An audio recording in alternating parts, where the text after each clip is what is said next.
kita akan membuka firman Tuhan. Kita akan membaca dari Matius 26 dari ayat yang ke-31 sampai dengan ayat yang ke-40. Maka berkatalah Yesus kepada mereka, "Malam ini kamu semua akan tergoncang imanmu karena aku. Sebab ada tertulis, aku akan membunuh gembala dan kau akan memberi akan berat. Akan tetapi sesudah aku bangkit, aku akan mendahului kamu ke Galilea." Petrus menjawabnya, "Biarpun mereka semua tergoncang imannya karena engkau, aku sekali-sekali tidak." Yesus berkata kepadanya, "Aku berkata kepadamu, sesungguhnya malam ini sebelum ayam berkokok, engkau telah menyangkal aku 3 kali." Kata Yesus kepadanya, "Sekalipun aku mati bersama-sama engkau, aku tak akan menyangkal engkau." Semua murid yang lain pun berkata demikian juga. Maka sampailah Yesus bersama murid-muridnya ke suatu tempat yang bernama Getsemani. Lalu ia berkata kepada murid-muridnya, "Duduklah di sini, sementara aku pergi ke sana untuk berdoa." Dan ia membawa Petrus dan kedua anak Zebedeus sertanya. Maka mulailah ia merasa sedih dan getar. Lalu katanya kepada mereka, "Hatiku sangat sedih, seperti mau mati rasanya. Tinggallah di sini dan berjaga-jagalah dengan aku." Maka ia maju sedikit, lalu sujud dan berdoa. Katanya, "Ya Bapakku, jikalau sekiranya mungkin, biarlah cawan ini lalu daripadaku. Tetapi janganlah seperti yang aku kehendaki, melainkan seperti yang Engkau kehendaki." Setelah itu ia kembali kepada murid-muridnya itu dan mendapati mereka sedang tidur. Dan ia berkata kepada Petrus, "Tidakkah kamu sanggup berjaga-jaga 1 jam dengan aku? Berjaga-jagalah dan berdoalah, supaya kamu jangan jatuh ke dalam pencobaan. Roh memang menurut, tetapi daging lemah." Lalu ia pergi untuk kedua kalinya dan berdoa katanya, "Ya Bapakku, jikalau cawan ini tidak mungkin lalu, kecuali apabila aku meminumnya, jadilah kehendakmu." Dan ketika ia kembali pula, ia mendapati mereka sedang tidur, sebab mata mereka sudah berat. Ia membiarkan mereka di situ, lalu pergi dan berdoa untuk ketiga kalinya, dan menyiapkan orang itu juga. Sesudah itu ia datang kepada murid-muridnya dan berkata kepada mereka, "Tidurlah sekarang dan istirahatlah. Lihat, saatnya sudah tiba, bahwa Anak Manusia diserahkan ke tangan orang-orang berdosa. Bangunlah, marilah kita pergi. Dia yang menyerahkan aku sudah dekat."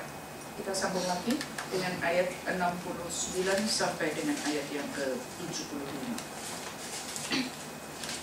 Bagian terakhir dari Matius 26. Kita baca bersama. Sementara itu Petrus duduk di luar di halaman. Maka datanglah seorang hamba perempuan kepadanya. Katanya, "Engkau juga selalu bersama-sama dengan Yesus orang Galilea itu." Tetapi ia menyangkalnya di depan semua orang. Katanya, "Aku tidak tahu apa yang kau maksud." Ketika ia pergi ke pintu gerbang, seorang hamba lain melihat dia dan berkata kepada orang-orang yang ada di situ, "Orang ini bersama-sama dengan Yesus orang Nazaret itu."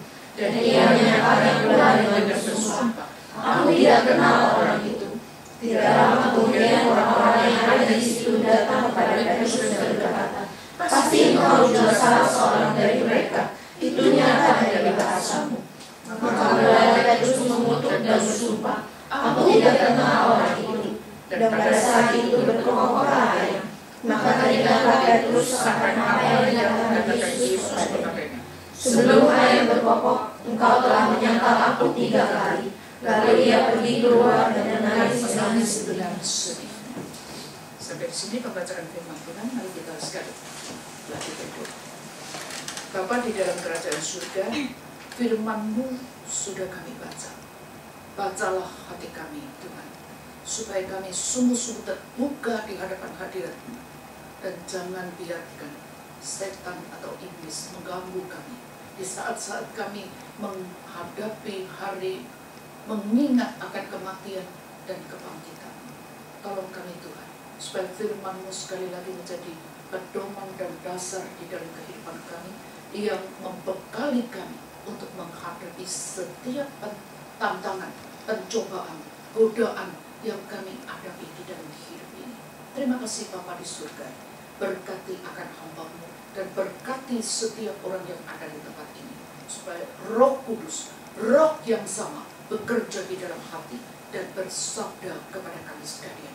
Dan kami bagaikan Samuel yang menantikan firman-Mu di kaki-Mu dan mengatakan, Tuhan, bersabdalah, karena hamba-Mu siap untuk mendengarnya.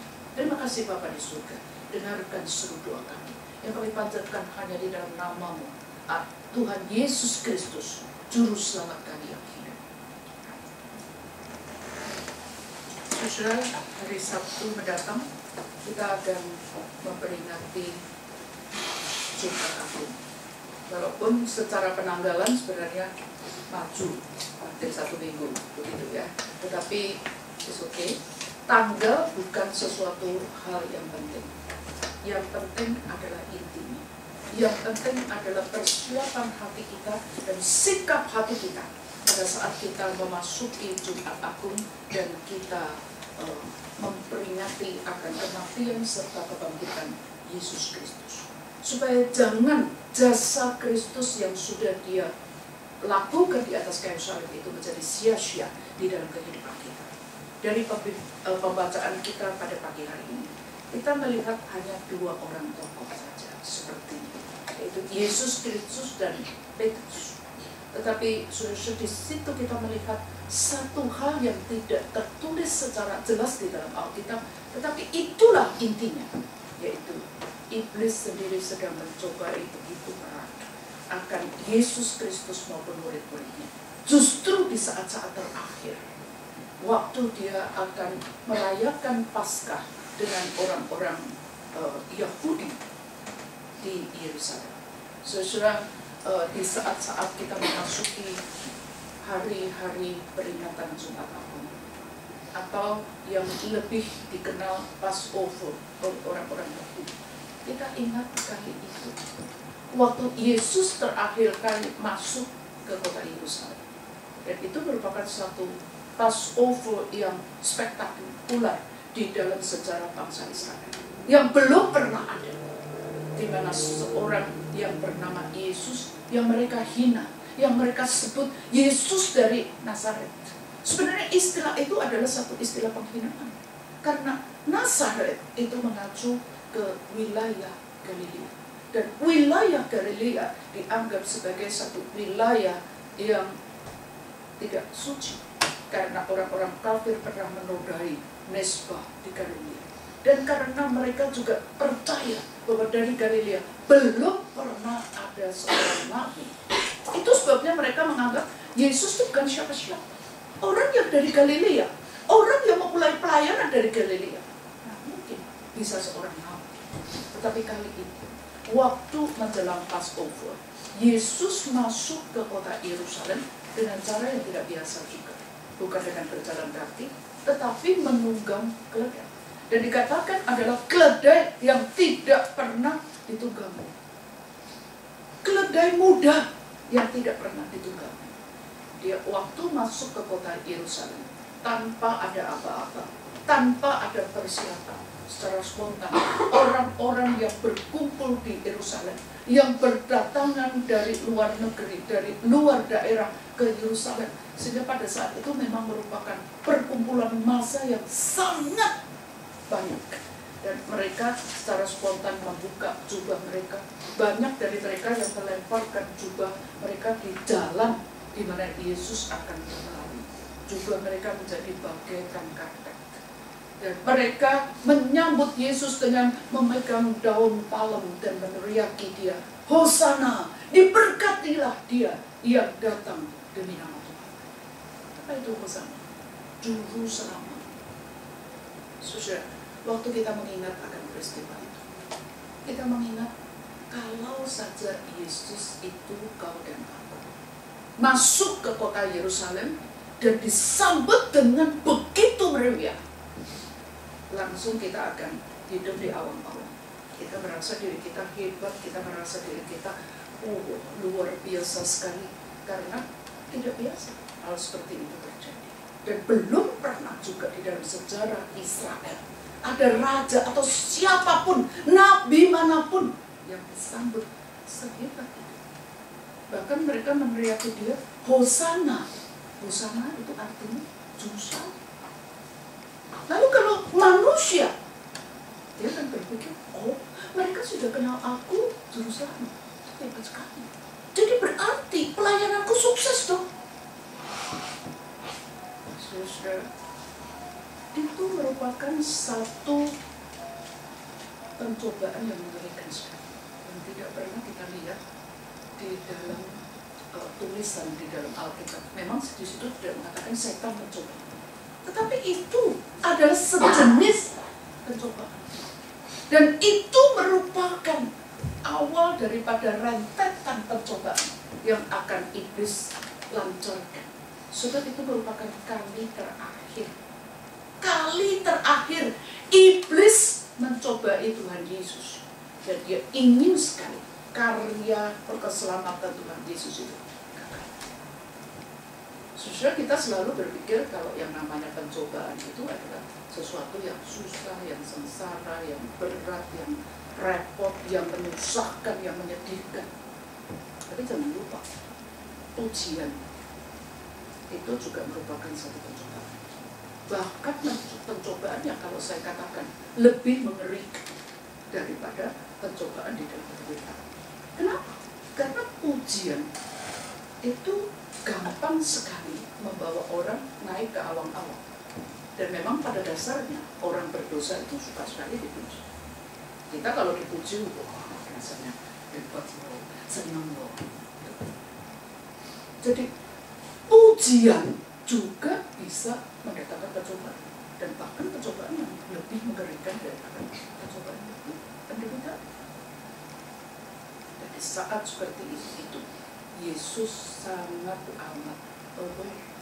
Dia mengerti bahwa orang meneriakan dia juru selamat belum tentu, dan itu bukan mewakili akan iman mereka.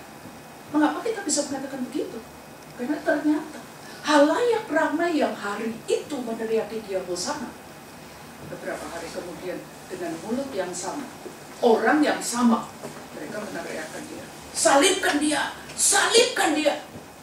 Maka suara massa yang mengeluh-ngeluhkan belum tentu itu suara benar, karena mungkin itu adalah suara ikut-ikutan. Ada satu orang mulai mengatakan, semua orang ikut rame-rame. Tapi jangan lupa, waktu mereka menyangkal engkau juga akan rame-rame. Yesus tahu sekali akan hal itu. Itu sebabnya Yesus tidak peduli akan pujian yang begitu hebat. Bahkan kalau kita bilang di dalam sepanjang hidup Yesus, mungkin juga cuma kali itu dia disanjung, dia dipuji. Selebihnya dia dilecehkan, tidak diperdulikan, diolok-olok. Tapi kali itu dia dipuji. Hanya satu kali di dalam hidupnya, tapi itu tidak menggoyahkan. Saudara-saudara sekalian yang berkasih di dalam Tuhan Yesus Kristus, hari ini kalau kita melihat keadaan orang Kristen, sepertinya kalau saya lihat di kota Jakarta, kekristenan itu booming. Kekristenan berkembang luar biasa. Coba saudara tunjuk satu hal yang besar di Jakarta, mall, atau satu ruangan hall yang besar di satu gedung pencakar langit, atau hotel, ballroomnya, atau restoran yang gede. Mana yang nggak disewa oleh orang Kristen? Waktu awal saya keliling kota Jakarta, khususnya ya mungkin beberapa tahun terakhir ini, saya merasa hebat itu. Kekristenan di mana? Di mana mall, di mana hall besar, di situ ada tulisan, wah hari Minggu atau hari Sabtu kebaktian jam sekian ke sekian. Luar biasa sekali. Bahkan mall yang kelihatannya sepi pengunjung pun, hallnya itu bisa dipakai kebaktian. Dan kebaktian beberapa sesi. Luar biasa sekali. Gereja-gereja juga bertumbuh seperti jamur. Bahkan di perumahan-perumahan, di satu gang atau satu jalanan, itu beberapa tempat yang dipakai untuk kebaktian. Benarkah kekristenan bumi? Benarkah kebangunan rohani orang Kristen terjadi di dalam zaman ini? Kalau kita lihat dengan secara lebih jeli lagi, mereka sudah mengkompromikan kualitas kekristenan menjadi kuantitas. Mereka hanya bangga kalau kekristenan jumlahnya bertambah-tambah. Tapi kalau kita lihat kualitas, di dalam gereja ada jual minyak urapan, ada jual air suci dari Yordan. Dan suatu kali saya pergi ke satu toko buku Kristen, mengerikan sekali. Saat itu saya menemukan anggur perjamuan di sini, seperti jelly itu di satu cup-cup yang kecil-kecil. Apaan ini? Dan kemudian saya mendengar dari seorang jemaat yang biasa pergi ke gereja-gereja seperti itu, dan mereka mengadakan perjamuan setiap minggu. Dan perjamuan kudus itu seperti pesta pora. Karena apa? Tidak peduli lagi siapa yang boleh ikut di dalam perjamuan kudus. Bahkan anak kecil juga boleh. Satu orang bisa ngambil 2, 3. Itu seperti minuman jus atau apa saja. Dan bahkan yang lebih mengerikan, anggur perjamuan itu dibawa untuk keluarganya yang ada di rumah, yang nggak ikut ke gereja juga, yang sedang sakit. Itu dianggap satu jimat. Itu kekristenan apa? Sudah, kalau kita detail melihat hal itu, kembali kita melihat kepada 1 Korintus pasal yang ke-13, di mana Paulus, pasal yang ke-11, di mana Paulus membicarakan tentang prinsip-prinsip perjamuan kudus. Saya ngeri sekali. Ini apa-apaan? Perjamuan kudus yang notabene harus diingat oleh orang Kristen di dalam perhimpunan dan disakralkan. Bahkan orang-orang yang belum dibaptis nggak boleh terima. Waktu saya muda, di dalam kelas kata kesaksian bahkan dikatakan, orang yang masih merasa dirinya berdosa, belum mau mengakui dosanya, nggak boleh ikut di dalam perjamuan kudus. Jangan main-main. Lah kok sekarang anak kecil siapa aja lalu dianggap itu jimat, dibawakan untuk keluarganya yang sakit, yang tidak percaya Kristus, yang hari itu juga tidak di gereja dan tidak melakukan upacara perjamuan di rumah sakit. Kadang-kadang memang orang yang sudah sakit lama kita melakukan perjamuan di rumah sakit, tetapi itu kan harus kelompok orang dan harus merupakan satu sakramen, bukan. Jadi sudah kuantitas sudah boleh dikatakan menggantikan kualitas. Dan akhir-akhir, dan setiap kali saya pergi ke gereja ulang tahun, gereja mengadakan acara akhir tahun, yang dibicarakan itu pertumbuhan gereja secara angka. Wah, pos PI-nya bertambah berapa? Lalu jumlah orang jemaat berbakti jadi berapa? Itu yang digembar-gemborkan. Merasa bangga. Dan yang ironis sekali, saya harus dengan sedih mengatakan, GRI besar, tapi tidak jauh. Penginjilan sekarang yang diheboh-hebohin apa? Jumlahnya. Berapa kali menginjil? Lalu berapa banyak orang? Saudara-saudara, penginjilan dengan orang maju ke depan, nangis-nangis menyatakan diri bertobat, percaya Yesus Kristus sebagai juru selamat, itu pasti sudah selamat belum? Kita nggak tahu. Apalagi kalau yang dikatakan 90%, 85% maju ke depan, aku kok ragu. Emangnya segampang itu? Saya sendiri mengalami waktu saya mau percaya Yesus, Roh Kudus bekerja begitu keras. Saya gobloknya sampai pegang kursi. Saya mengatakan, Tuhan, aku gak mau berdiri, aku gak mau percaya. Pergumulan itu sampai aku bawa pulang, dan sepanjang malam. Sampai Tuhan akhirnya lewat Roh Kudus mengasihani aku dan berbicara, benar, kau gak butuh Yesus Kristus. Benar, kau mau masuk neraka. Itu 2 hari hidupku gak karu-karuan. Pergumulan itu luar biasa besar. Oh, ayo datang, maju ke depan, maju semua. Maju semua ikut-ikutan atas sumber. Setelah KKR selesai, ada follow up nggak? Lalu orang-orang yang maju itu diapain? Benar mereka menjadi Kristen? Atau cuma malam hari itu aja? Akhirnya lalu mereka menjadi Islam, menjadi Buddhis, atau menjadi apa? Itu nggak tahu. Terus Tuhan anak-anak mengikut gereja yang dulunya memperhatikan kualitas begitu juga. Sekarang ya digadang-gadang, bukan kualitas, kuantitas. Dan orang-orang yang ikut di dalam KKR merasa diri paling suci. Betulkah itu? Lihatkah pada waktu Yesus dielu-elukan, Hosana, Hosana, dia tidak mengatakan, sukses, pelayananku hebat, aku sudah jadi juru selamat yang diterima semua orang. Keselamatan hanya diberikan kepada minoritas orang yang dipilih. Bukan masalah. Itu sebabnya waktu Yesus dielu-elukan seperti itu, kita tidak melihat Yesus senang, Yesus gembira, Yesus berseru-seru, Yesus berteriak sukses. Tapi dia mengajak murid-muridnya untuk lead. Maksudnya apa? Mundur ke belakang dan mengingatkan mereka, kamu semua akan jatuh karena apa?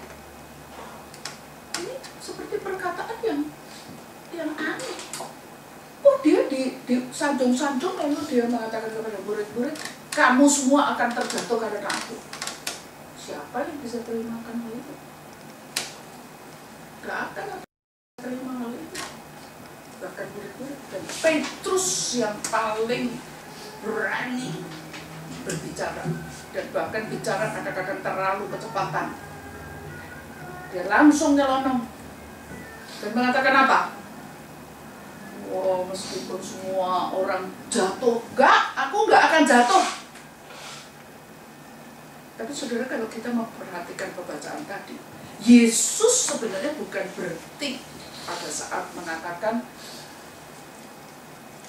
kamu semua, artinya tidak satu orang pun yang tidak akan terjatuh, atau terjemahan bahasa Indonesia, goncang imanmu karena aku. Itu suatu hal yang boleh dikatakan halilintar di siang borong buat murid-murid. Kok bisa ya? Mana mungkin? Yesus begitu hebat, Yesus imannya bagus, Yesus khotbahnya bagus, Yesus mengajar kami dengan bagus. Mana mungkin dia bisa membuat kami goncang iman? Kami goncang iman karena perbuatan yang enggak. Mana mungkin kami goncang iman karena Yesus? Gak masuk akal itu. Tapi perkataan Yesus tidak ada di sini. Yesus tahu apa yang akan terjadi, sementara Petrus tidak tahu apa yang akan terjadi. Itu sebabnya dia berani sekali menjawab. Dan Yesus mengatakan, tetapi setelah aku bangkit, aku akan mendahului kamu ke Galilea. Ini perkataan yang aneh lagi. Yang di depan sudah cukup aneh, membingungkan. Kok bisa?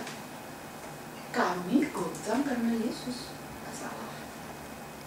Kalau kami goncang karena Yudas, mungkin. Kami goncang karena Yesus, apa alasannya? Tidak ada. Lalu perkataan yang berikutnya lebih lucu lagi. Setelah aku bangkit. Kalau nggak ada mati, ada bangkit dari mana? Lalu setelah bangkit, bukan ketemu di Yerusalem, ketemunya di Galilea. Itu lebih nggak masuk akal lagi. Dari Yerusalem ke Galilea itu jauh. Saudara kalau lihat peta, Yerusalem agak di bawah, di selatan. Di mana Galilea? Di utara, di atas. Itu memerlukan perjalanan berhari-hari. Yesus mati di mana? Yerusalem. Lu kenapa kok susah? Harus ketemunya di Galilea. Ini mengada-ngada, menyusahkan orang atau apaan? Yesus tuh ngantor apa? Beneran? Sebenarnya Yesus tidak pernah berbicara sembarangan. Dia ngerti persis muridnya sudah akan jatuh. Dia tahu bahaya yang sedang mengancam mereka. Tapi dia tidak langsung mencercah mereka, kamu semua setan.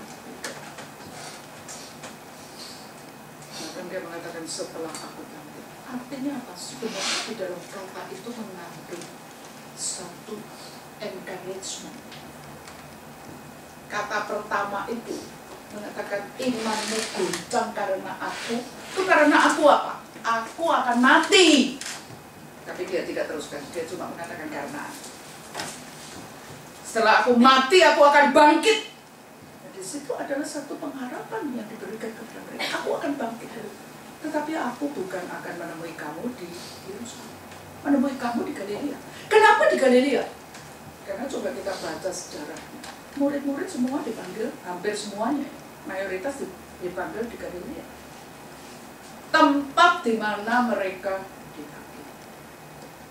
Kenapa bisa balik ke situ? Itu akan mengingatkan kepada mereka.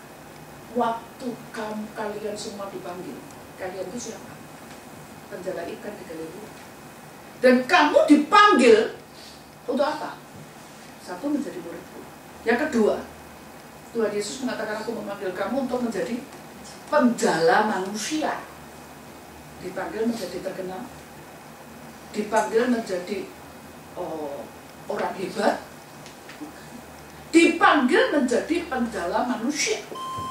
Artinya kalau mereka dipanggil ke situ, mereka disuruh balik ketemu di situ adalah apa?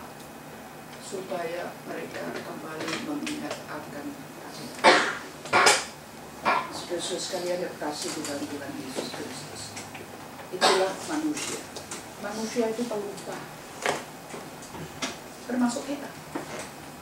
Kita sering kali lupa. Lupa apa? Yang paling penting, lupa panggilan kita sebagai orang Kristen.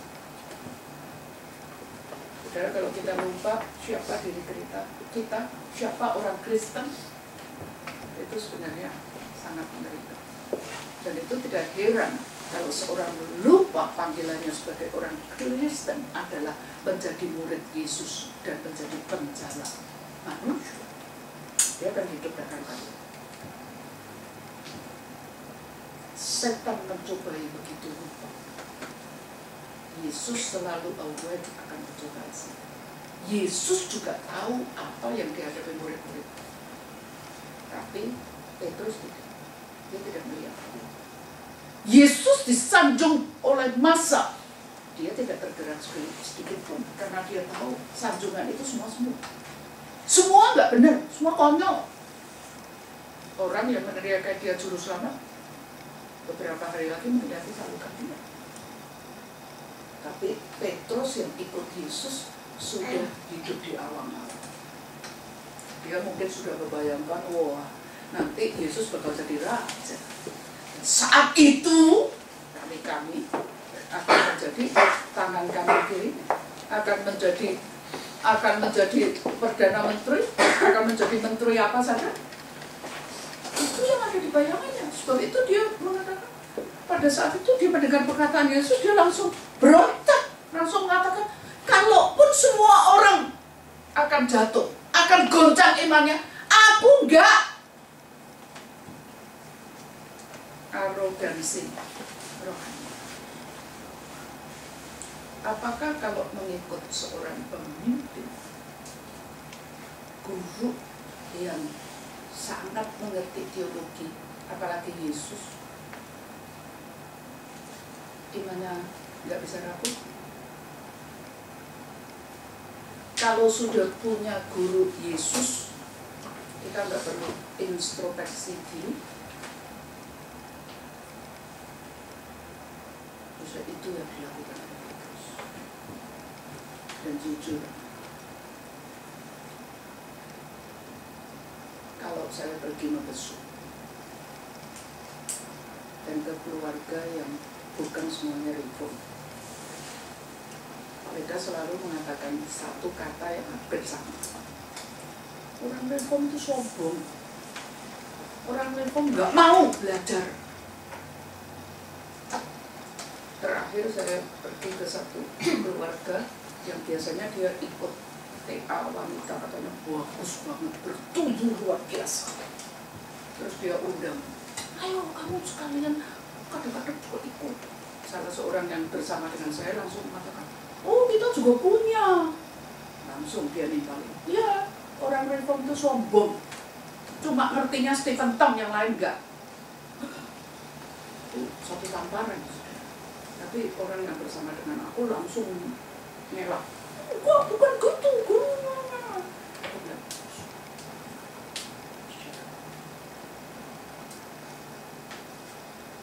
Karena apa? Belakangan saya melihat kenyataan sepertinya seperti itu. Orang yang sudah ada di gereja reform merasa dirinya sudah reform, sudah ngerti segalanya, gak usah belajar lagi. Apalagi kalau sudah dengar khotbah patung, yang lain kecerek, gak usah dengar, gak penting. Saya terus terang, saya berdiri di atas mimbar atau saya menyampaikan sesuatu di reform berkali-kali, bahwa banyak mata. Kamu itu siapa? Gak bicara ya, tapi mata itu bicara. Jangan bilang, loh, ada emang, ya contoh orang yang mengatakan itu, loh, gak ada. Tapi mata itu bicara. Dan sebelum saya jadi hamba Tuhan, saya itu guru. Jadi jangan main-main di bawah, ngapain aja. Kamu ngelihat ke saya, pikiranmu think fly-fly kemana-mana, aku juga tahu. Jadi saya melihat banyak orang reform yang cuma menyediakan telinganya untuk satu orang. Manusia mungkin perfect. Kalau manusia mungkin perfect, ngapain Yesus? Ngapain Yesus susah-susah tinggalkan surga untuk datang ke dalam dunia, bahkan menderita, bahkan mati buat kau dan aku. Tapi itu yang kita lihat dari diri kita. Yang lain jatuh, aku enggak. Maka kalau kita membaca di Lukas, Yesus langsung nyamper dengan perkataan, Simon, Simon. Nama Simon ini sudah tidak lazim sebenarnya. Karena apa? Setelah Simon mengakui Yesus adalah Kristus, itu disebut kau adalah Petrus. Kenapa kali itu Yesus memanggil dia Simon? Mengingatkan namamu itu dulu Simon. Dan bukan dikatakan satu kali, dua kali. Simon, Simon. Artinya apa? Kau sekarang sudah disebut Petrus, tapi kelakuanmu masih Simon. Kau masih orang lama, manusia lama yang belum bertobat. Ingat ya, di dalam diri kita ada si aku yang lama. Dan si aku yang lama itu waktu bangkit, manusia lama kita bangkit, kita akan hidup bukan seperti orang yang sudah lahir baru. Simon, Simon, setan ingin sekali mendapatkan kamu. Ini perkataan yang langsung. Setan ingin sekali mendapatkan kamu, dan setan akan menampi kamu seperti menampi gandum. Apa itu menampi? Hari ini kita hidup di kota ya. Kita melihat beras semua sudah jadi di supermarket. Kita udah jarang lagi melihat orang menampi. Dulu waktu saya masih kecil, sering pergi kemana-mana lewat desa-desa, kita melihat bok-bok itu mereka menampi beras di ladang atau di pinggir lumbung begitu. Tapi sekarang kita jarang melihat. Menampi itu artinya dilempar-lempar begitu ya. Lalu kemudian disaring yang bagus dan yang buruk. Iblis sedang menampi kamu. Kamu dibanting-banting. Kamu akan menghadapi penganiayaan, menghadapi hal yang sangat mengerikan. Dibanting-banting, dinaikkan ke atas, dijatuhkan, dinaikkan lagi, dijatuhkan lagi. Berat sekali. Kau ngerti gak sih? Tapi orang yang rohaninya buta, orang yang masih tersandung hidup di awang-awang, itu susah sekali dibilangin apapun, gak akan ngerti. Kata-kata Yesus itu sudah to the point, sudah menyebut namanya Simon. Pertanyaan kita, kenapa sih Yesus cuma menyebut Simon? Murid-murid yang lain gak sama juga. Kenapa cuma Simon? Apa Yesus sentimen sama Simon? Bukan. Tapi Simon itu representatif. Karena Simon selalu mendahului yang lain. Ngomong juga paling cepat. Ngomong benar paling cepat. Ngomong salah juga paling cepat. Dia yang paling gerasa gerusu. Kerja segala sesuatu, pokoknya sekenaknya, diterjang aja begitu. Dan akhirnya Yesus tahu, dia secara tidak langsung selama masih jadi murid Yesus ataupun setelahnya, dia itu pemimpin para murid-murid. Maka Yesus menuntut dia lebih daripada yang lain. Jadi mengatakan terus terang, setan menyasari kamu. Setan ingin mendapatkan kamu. Kalau kita diomongin begitu mungkin sudah langsung mundur dan setan menghadapi ingin mendapatkan aku kan begitu. Tapi cuma enggak. Dia mengatakan apa? Tuhan, meskipun di penjara, meskipun mati bersamamu, aku rela. Omongan apa sih? Ingat, mau mati bersama Kristus. Ini nekat benar. Ini yang disebut bonek, bodoh nekat.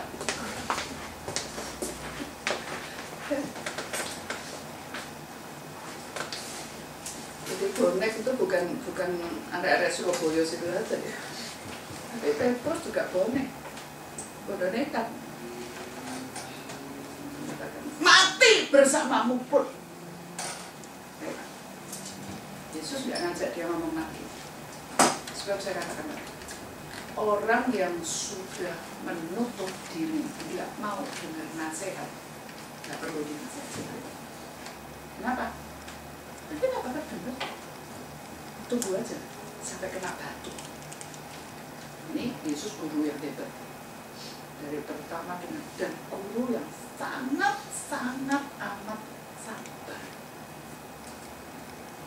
Aku bayangin kalau aku ketemu murid kayak gitu, kurang ajar banget, kamu tuh berani banget. Kamu ngerti gak sih setan itu mau menangkap kamu? Tapi ternyata Yesus itu sabar. Petrus mengatakan, aku gak akan jatuh. Sudah dihubungi terang-terangan dulu, setan mau menangkap kamu. Masih saja aku mati bersamamu juga mau. Tetap debat. Yesus stop di sana. Lalu ngapain? Mengajak mereka pergi ke Taman Getsemani. Sekarang bukan saatnya debat. Sekarang ada saatnya membuktikan kamu bisa mati bersama dengan aku apa tidak. Kamu yang ngomong kan? Sekarang diuji. Jadi bukan cuma setan mencobai, tetapi Yesus juga uji. Kamu ngomong dong, ayo sekarang coba masuk ke dalam Taman Getsemani. Getsemani merupakan satu tempat yang tenang di pinggir jalan gede. Tapi tenang. Waktu saya ke sana, saya mengamati tempat itu, ya memang sebenarnya kita nggak pernah ngerti persis apakah dulu Taman Getsemani itu di situ, ya. Tapi at least kita mempunyai satu kata di tepi jalan besar, tapi satu apa? Wah, itu tenang sekali. Dan itu tempat yang indah untuk berdoa. Tuhan Yesus ke Taman Getsemani apakah memang sengaja supaya dirinya bisa ditangkap di tempat yang sepi yang tidak dilihat oleh orang. Bukan. Tetapi Alkitab memberikan satu gambaran kepada kita. Getsemani adalah tempat yang biasa Yesus kunjungi pada saat itu. Sampai Yudas si pengkhianat itu tahu juga kalau tempat itu adalah tempat Yesus menyendiri untuk berdoa. Disitulah murid-murid itu. Semuanya dibawa, yes. Tapi sampai satu poin, yang lain stop. Yang 3 yang dibawa bersama dengan Yesus. 3 itu siapa? 3 murid kesayangan Yesus. Petrus, Yakobus, dan Yohanes. 3 dibawa oleh Yesus untuk masuk ke dalam. Dan disitulah Yesus membuka hatinya, mengatakan perasaan yang sesungguhnya. Dia mengatakan, hatiku sedih sampai ingin mati. Itu sedih yang seperti apa? Sedih yang memuncak sekali. Betul pengen mati? Bukan, jangan diartikan secara harafiah ya. Terus, loh kok Yesus juga pengen mati? Bukan. Tapi artinya itu sedih yang amat sangat, yang sulit sekali untuk dikatakan. Saudara, kalau kita mendengar teman kita lagi sedih, kira-kira kita rasanya apa? Manusia itu manusia. Perasaan orang yang ada di sekitar kita itu bisa nempel, biasanya nyebar. Kalau teman kita lagi sedih, yang normal itu kita juga akan ikut sedih. Mestinya begitu kan? Yesus mengatakan, aku sedih setengah mati, rasanya pingin mati. Jadi berjagalah bersama dengan aku. Di situ apa yang Yesus ajak? Yaitu mengajak ketiga orang itu untuk berdoa bersama dengan dia. Doa dengan baik. Itu adalah doa pergumulan. Di situ sekali lagi saya mengatakan doa pergumulan. Pergumulan apa? Pergumulan Yesus naik ke atas kayu salib atau tidak. Itu satu momen, decisive moment, satu momen di mana dia harus memutuskan iya atau tidak. Orang mengatakan, loh, jadi Yesus belum tentu itu kira-kira. Memang kalau kita lihat sepertinya begitu, tetapi sebenarnya bukan. Di situ menggambarkan 2 hal. Pertama, Yesus itu manusia sejati. Kalau dia menghadapi kesulitan yang sebesar itu, keputusan yang begitu besar, mesti disalibkan atau tidak? Padahal dia punya hak untuk memilih kan. Dia adalah Allah kan. Kalau dia mau lepas dari salib, bisa nggak? Dia bisa itu. Jadi di saat dia harus memutuskan iya atau tidak, kalau dia tidak bergumul untuk hal naik ke salib itu yang aneh. Itu dia manusia sejati atau tidak? Jangan-jangan Yesus manusia robot. Ya kan diciptakan sebagai robot, pokoknya kamu datang ke dalam dunia harus begini, terus akhirnya mati. Itu robot. Yesus bukan. Dia manusia sejati yang punya perasaan seperti kau dan aku. Dan waktu menghadapi momen-momen terakhir, khususnya kematian, itu dia bergumul. Jadi kita jangan bilang secara gampang ya Yesus itu kan Allah, dia menghadapi semua itu ya gampang aja. No, Yesus harus bergumul. Dan bahkan di situ secara implisit kita melihat setan tidak tinggal diam, tidak bergumul. Kita tahu ada setan di situ. Coba lihat. Yesus di dalam doanya mengatakan, kalau saja mungkin, singkirkan cawan ini dari aku.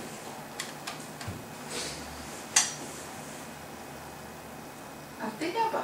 Cawan itu yang dimaksud apa sih? Kematiannya.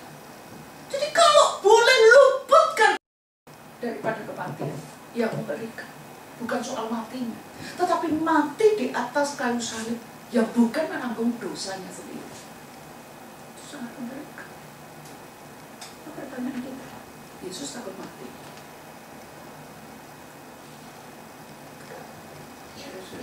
Yesus tidak pernah takut mati, karena di dalam Ibrani dikatakan dia datang khusus untuk mati. Dia nggak pernah takut mati. Lalu apa yang dia takuti? Yaitu saat dia menanggung dosa umat manusia, dia harus terpisah dengan Allah. Itu yang dia takuti. Itu dia nggak bisa nanggung, berat banget. Dan itulah seruan yang kita dengar di atas dosa. Apa? Allahku, Allahku, mengapa meninggalkan aku? Itu jeritan dari dalam hati. Saat itu Yesus sudah kebayang kalau terpisah dengan Bapa itu gimana sih? Jadi dia mengatakan kalau boleh, jangan. Nah, saudara, gambaran dari pergumulan kita. Manusia, orang Kristen khusus, kalau dia mengatakan aku nggak pernah mengalami pergumulan apapun, aku malah mau tanya-tanya, dia Kristennya sejati atau bukan? Orang Kristen sejati akan menghadapi pergumulan yang luar biasa, besar dan banyak. Tapi memang kau harus menjadi orang Kristen yang aware. Kalau lu nggak aware ya hidup kita lewatin sehari demi sehari ya sama aja semua orang lain. Tapi Yesus di dalam momen-momen terakhir itu dia mengerti pergumulan itu berat sekali. Maka dia mengatakan hatiku sedih sampai pengen mati. Sedih sekali. Dan ayo berdoalah bersamaku. Berjaga-jaga denganku. Sesaat saja. Dia minta ketiga orang yang paling dia sayang bisa bersama dengan dia untuk melewati momen yang mengerikan. Momen dia bertemu. Susah di dalam kehidupan kita, waktu kita bergumul, seringkali kita juga sebetulnya butuh teman untuk bisa menggumuli hal itu bersama-sama. Jadi waktu teman kita menghadapi pergumulan, dia nggak butuh yang lain. Dia bahkan mungkin nggak butuh nasihat kita. Yang dia butuh itu apa? Keikutsertaan kita di dalam bersama-sama menggumuli. Teman kita yang sejati bukan teman pada saat kita senang, pada saat kita kaya, pada saat kita lancar, pada saat kita tenang.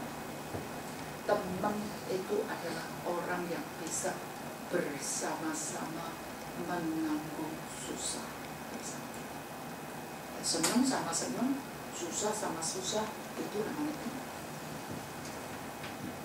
Tapi biasanya kita mengajak orang senang itu gampang. Mengajak orang ikut susah itu gak gampang. Ini nyata sekali. 3 orang yang Yesus paling sayangi itu bisa nggak bersama-sama Yesus berjaga-jaga berdoa di dalam taman Getsemani? Ya bisa.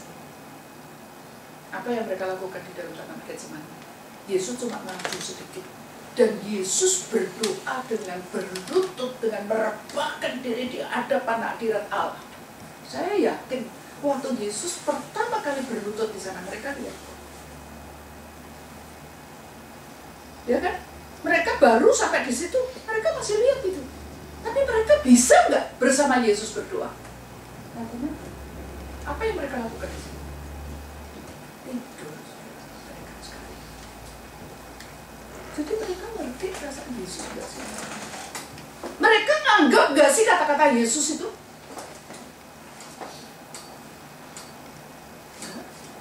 Mereka nggak mungkin membayangkan Yesus itu bisa sedih. Yesus adalah Superman. Mereka pikir begitu, bisa menyelesaikan segala sesuatu. Ngapain mesti sedih? Apa yang bisa membuat Yesus sedih coba? Ya. Dan mereka juga hari itu mungkin sudah kecapean.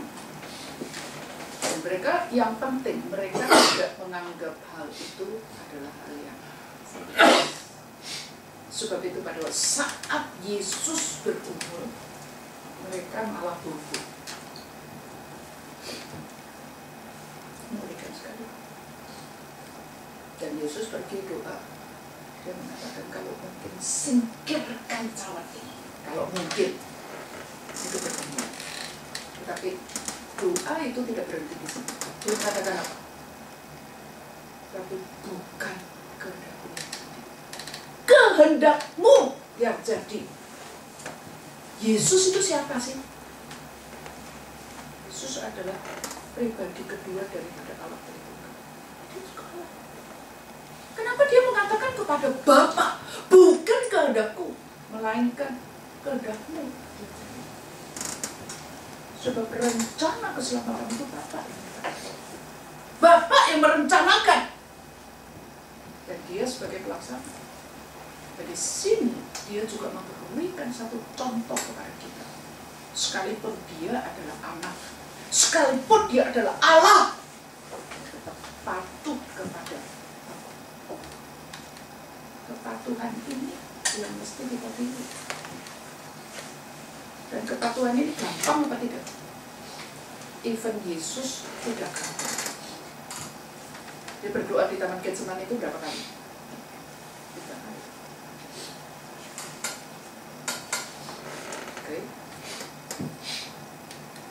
Dan doa yang pertama itu dia katakan, iya Bapakku,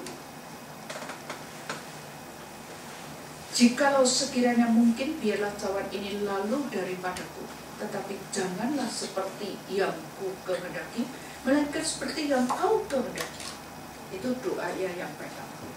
Lalu kemudian dia menoleh, menghampiri ketiga orang kesayangannya. Lihat mereka ngapain? Dan itu membuktikan Petrus tadi mengatakan, aku mesti dipenjara, mesti mati bersamamu juga rela. Benar apa salah? Sudah gagal. Jangankan mati, diajak berdoa. Di dalam bahasa Indonesia dikatakan 1 jam aja. Saya sanggup. Suruh mati sanggup. Pasti lebih nggak sanggup. Maka Yesus menegur dia dan mengatakan, Petrus, tidakkah kau bisa berjaga-jaga denganku 1 jam aja? Tadi kamu toh yang ngomong mau mati bersama. Karena aku cuma minta 1 jam berdoa bersama dengan aku.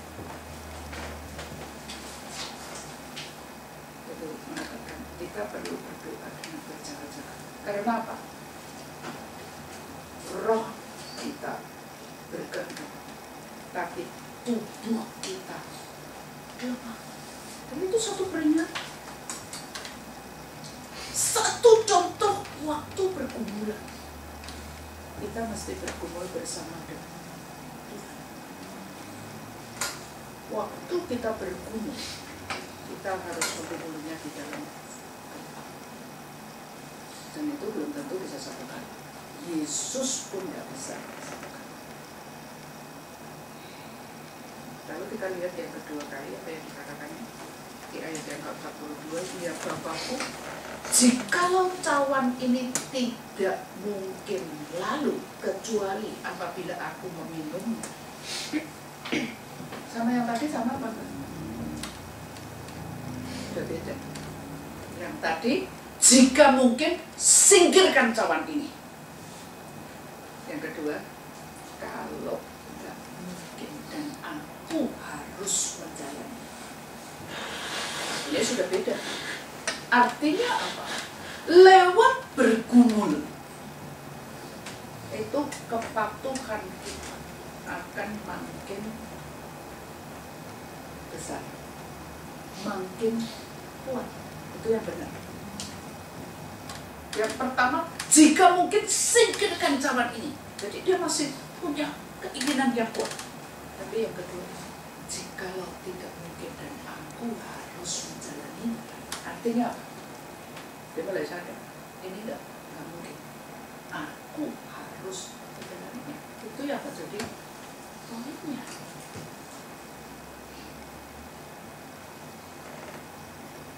Dan kemudian dia balik lagi untuk ketiga kalinya.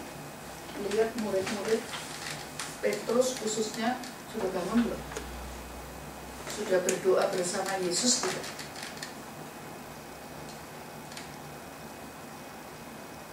Dia tertidur juga. Dan Yesus menemukan saat itu mata mereka berat sekali. Artinya apa? Mereka mau nggak sih doa? Diajak doa mau nggak? Mau, tapi nggak mampu. Persis seperti yang Yesus katakan, rohmu berkehendak tetapi tubuhmu. Mereka mau, tapi nggak mampu. Mata mereka berat sekali. Maka kita lihat, Yesus itu Tuhan yang sangat mengerti perasaan manusia. Tidur, istirahatlah, diizinkan. Karena dia sudah balik dari doanya itu, dia sudah balik 2 kali. Berarti doanya berapa kali? 3 kali. Dan mereka tetap tidak berubah, tidak berdoa, tidak berjaga-jaga. Saudara, mengapa Yesus harus menghubungi? Misinya menjadi juru selamat itu di dalam Taman Getsemani. Ini menggambarkan kepada kita pergumulan bukan sesuatu yang harus kita hindari. Pergumulan harus kita hadapi. Bukan hadapi dengan jasmani, bukan hadapi dengan kepintaran, bukan hadapi dengan taktik, tetapi hadapilah dengan doa. Dan pergumulan itu tujuannya untuk apa? Taat. Pergumulan itu ujungnya adalah untuk taat. Karena disebut bergumul itu berarti ada 2 hal. Satu, harus begini atau harus begitu. Harus ikut kehendak Tuhan atau kehendakku. Kehendak Tuhan berat. Kehendakku lebih gampang. Kehendak Tuhan naik ke salib. Kehendakku luput dari salib. Itu pergumulan itu. Dan ujung daripada pergumulan bukan memaksakan kehendakku, tapi ujung daripada pergumulan haruslah taat kepada Tuhan. Dan bagaimana seorang dari bergumul bisa taat kepada Tuhan? Hanya satu, mata rohani kita mandang ke surga. Kalau mandang ke sekitar, kita akan menjadi kecil hati. Kita akan menjadi mundur, kita akan menjadi goyah. Waktu mata kita bisa tatap ke sana, berapa besar pergumulan akan bisa kita tanggung. Berapa sulit perintah Tuhan akan bisa kita tanggung. Adakah perintah yang lebih berat daripada untuk menanggung dosa manusia mati di atas kayu? Yesus jadi contoh. Dan saudara-saudara, pergumulan itu juga mengindikasikan setan terus mencoba. Tuhan mengatakan, ngapain lu mati? Lu kan gak dosa. Tuhan mati. Untuk apa mati? Mati itu mengerikan. Yang disebut mati di sini sekali lagi bukan mati jasmani. Mati berpisah dengan Bapa. Bagi Yesus itu mengerikan sekali. Dia belum pernah berpisah dengan Bapa. Sekalipun waktu dia di dunia, Bapak beserta atau tidak? Tetap beserta.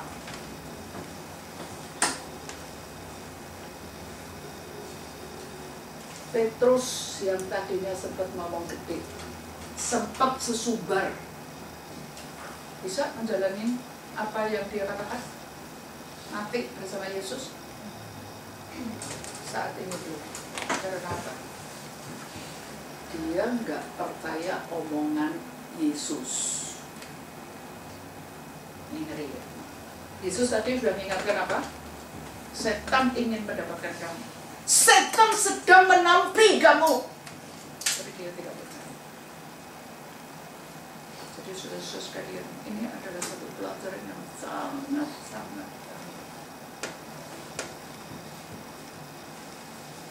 Waktu kita berada di awang-awang, waktu kita dipuji dan disanjung, waktu kita merasa hebat, dan orang menasihati kita biasanya ini contoh tadi. Nasihat itu bukan dari orang, dari siapa? Dari Tuhan Yesus. Didengar? Bahkan sampai Yesus sudah merendah, sudah mengutarakan isi hatinya begitu rupa. Ngajak berdoa, dituruti nggak? Nggak juga. Dan akhirnya apa yang terjadi? Di akhir bagian ini, Petrus menyangkal Yesus 3 kali. Sesuai dengan apa? Nubuat Yesus. Sebelum ayam berkokok 2 kali, Petrus menyangkal Yesus berapa kali? 3 kali. Jadi dia menyangkal Yesus lebih cepat dari ayam berkokok.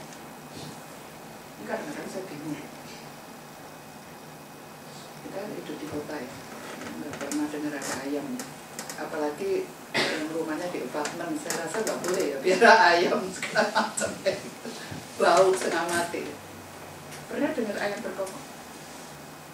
Ayam berkokok itu mungkin cuma 1 kali doang. Biasanya bertutur sebentar begitu. Beruntun kan? Jadi antara 1 kali dan 1 kali itu dekat apa jauh? Dekat. Tapi Yesus mengatakan sebelum ayam berkokok 2 kali, kamu menyangkal aku 3 kali. Dekat banget ya. Dan yang tragis, Petrus menyangkal Yesus di depan siapa? Herodes, Pilatus, Farisi, Sanhedrin, pemimpin agama. Bukan, di siapa? Di depan siapa? Seorang hamba perempuan. Memalukan sekali. Bukan di depannya penggede, bukan di depannya orang berkuasa, tetapi di depan seorang hamba perempuan yang gak punya status, yang jaga pintu kerjanya.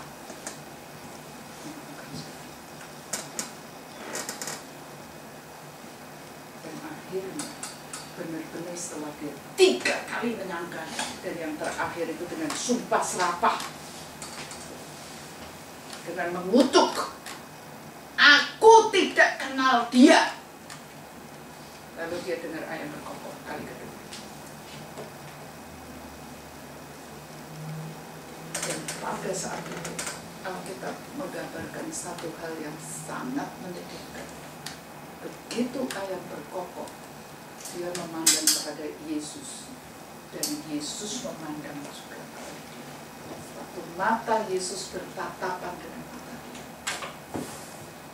dia langsung sadar apa yang Yesus katakan tentang dirinya akan menyangkal dia 3 kali itu. Dan dia gimana? Bisa balik lagi. Dan itu menjadi sejarah yang dicatat di dalam Alkitab yang sepanjang masa dibaca. Petrus, murid Yesus yang pemimpin dari murid-murid yang disayang oleh Yesus.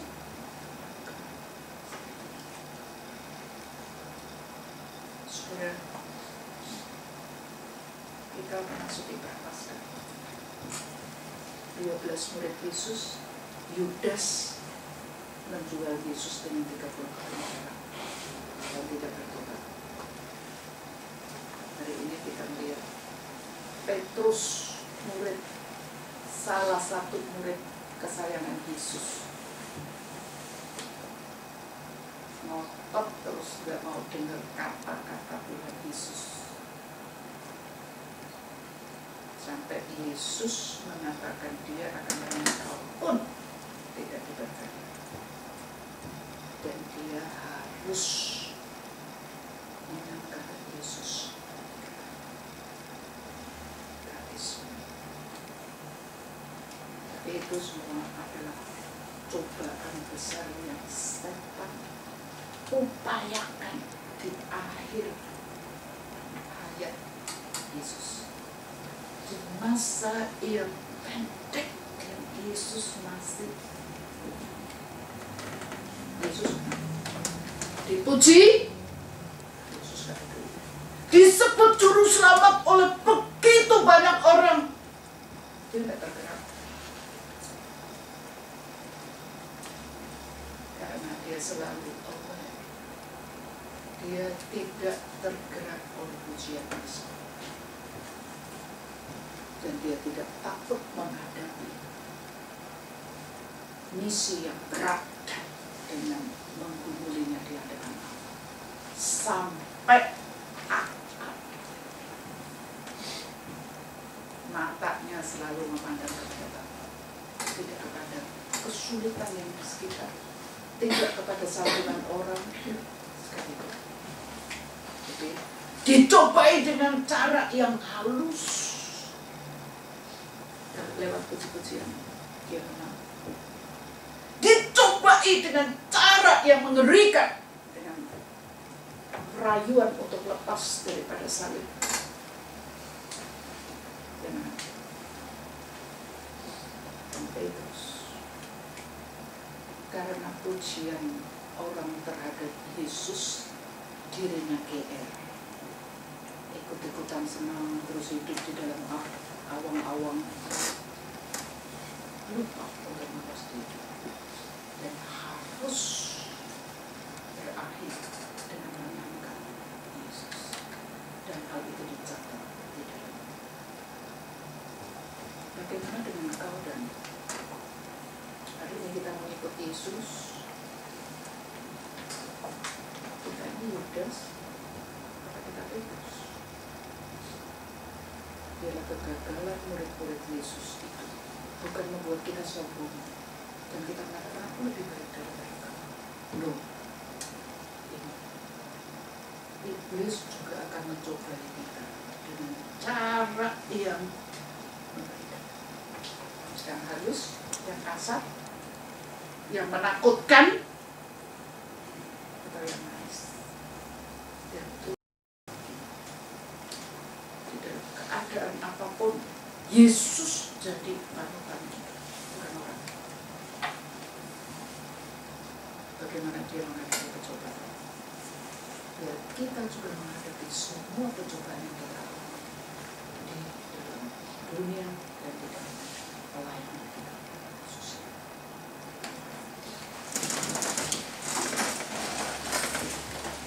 Bapa di dalam kerajaan surga, kami bersyukur di hadapan hadirat-Mu untuk momen di mana kami boleh merenungkan firman-Mu di saat sebelum Paskah.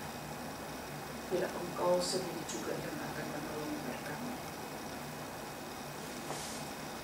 Ingatkan kami akan kegagalan-kegagalan daripada murid-murid Yesus yang dididik langsung oleh Yesus sendiri.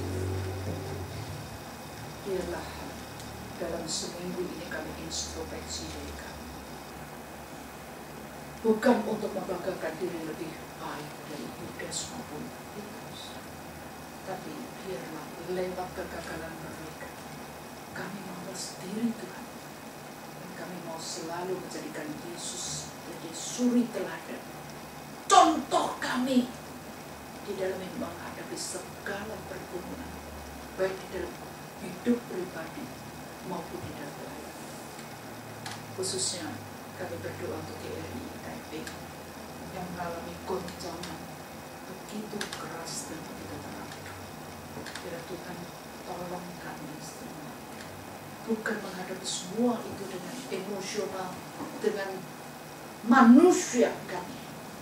Tetapi biar kami diajar untuk belajar seperti Kau, menatap mata rohani kami hanya di atas diri-Mu, Tuhan Yesus, sampai kemenangan atas semua hal-hal yang sulit Kau berikan.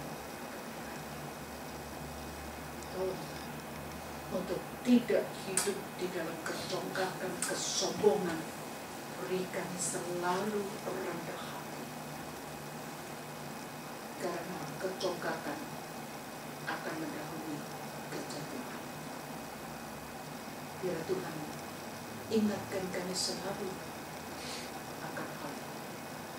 Kami boleh menjadi pengikut-Mu yang rendah hati, yang setia, dan yang penting berkenan di dalam nama Yesus.